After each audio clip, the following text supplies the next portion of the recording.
so much for doing this. So I have three general questions which you can tell on the basis of your experience. So ma'am, first question is, what is your most important learning in life? Values. Ma'am, can you elaborate a bit? Everyone wants to be educated, all like to be educated. But I always think that knowledge alone will not make you a good human being. There are many who have knowledge, but take, for example, our profession, legal profession, medical profession.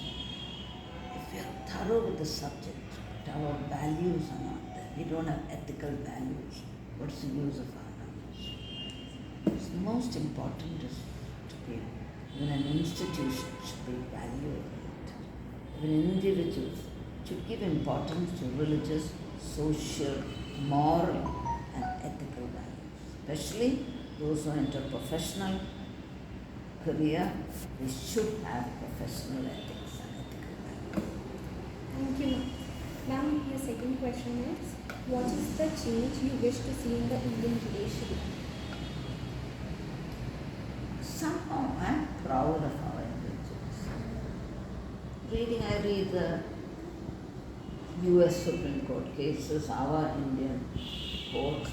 I feel sometimes people say there is no judicial restraint, judicial activism is going too far, there should be some restraint. I find our judges are very reasonable in their decision. Yes. I enjoy reading our judgments. In the recent past, there's been such wonderful judgments coming out from the Indian judiciary. Well, any change for the better. Only thing, if there's arrears of cases, then it's not the fault of the judiciary. All vacant seats of judges, be it in the lower judiciary, High Court, Supreme Court, filling up seats should be a priority. Because when the number of judges are inadequate, you can't expect them to complete all the piled up cases. On the judgments, I don't find our courts biased. I find them very apolitical in their judging. I don't see bias in them. I don't see partiality. I don't see impatience. I can see that they really give heed to, they listen to both sides and they come out with brilliant judgments. Thank you. Ma'am, your third question is, what message do you want to convey to the next generation? Oh, I wish you gave me 1 hour for this.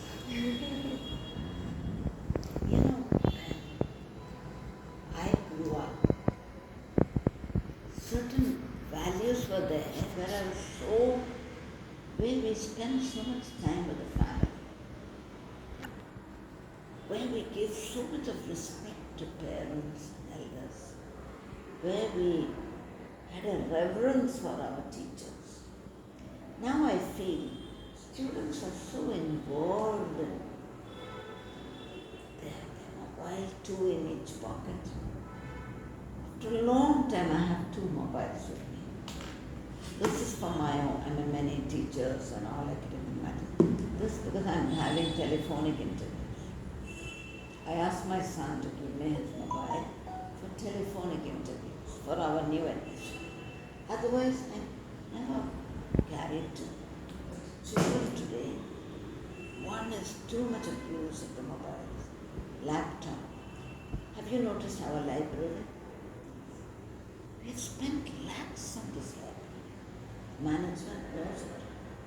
We have given lists of books which sometimes goes to lakhs. They never told us, no, we can't afford for books or online journals. They've been very lavish with that. I wouldn't use the word lavish.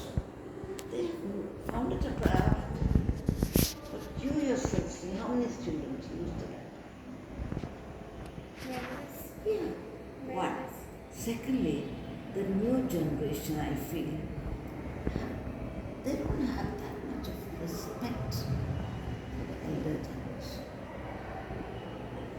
Many teachers, many students parents tell us, children don't respect us. So I'm presuming that's how they'll be to the teachers. But luckily none of our teachers have come with any complaint that you people are not. They're not so far good. But parents, elders, that's about having respect. The others, reading habits have come down to nil. They'll say we're reading, the laptop is in front of us, we can Google, surf the net, we get all the information. But nothing like reading solid textbooks. Look at the thick books on my shelf. Constitutional law, criminal law. You have to read solid textbooks. Why? First, textbooks to get the concepts clear. You need textbooks. Once the concepts are clear in your mind, you need to read original cases. And journals will not be issued case law, AR, SEC. Journals are not issued. Sit there and read cases. The reading habit is really coming. But young generation, I love them. They're so loving and sweet. So they've been good to me.